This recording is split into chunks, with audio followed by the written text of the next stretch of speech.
আগের বছর রথযাত্রার সময় একটি নেইল টিপের মধ্যে জগন্নাথ দেব, বলরাম এবং সুভদ্রাকে আমি আমার শিল্পের মাধ্যমে ফুটিয়ে তোলার চেষ্টা করেছিলাম। আর তখন থেকেই আমি মনে মনে ভেবে রেখেছিলাম তাদের জন্য আমি একটি সম্মানীয় স্থানের ব্যবস্থা করব আমার সামর্থ্য মতন। আর কদিন ধরে আমি তারই প্রস্তুতি নিচ্ছিলাম। নানা রকম ব্যস্ততার মাঝখানে যতটুকু পেরেছি করার চেষ্টা করেছি। তোমরা কিন্তু সম্পূর্ণ কাজটা দেখে জানিও যে কেমন লাগলো। আর সত্যি কথা বলতে কি বলো তো, আমি কাজটা যখন সম্পূর্ণ করলাম আমার ভেতরে অদ্ভুত একটা অনুভূতি হলো যা আমি ভাষায় প্রকাশ করতে পারবো না।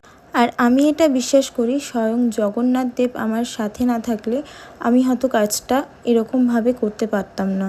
নিজে হাতে এই সেটটা তৈরি করেছি যতটুকু পেরেছি। সেট তৈরির ভিডিও আমি খুব জলদি শেয়ার করব তোমাদের সাথে। আমার এই কাজটা তোমাদের কেমন লাগলো অবশ্যই কিন্তু তোমরা কমেন্টে জানিও। আর সকলকে আমার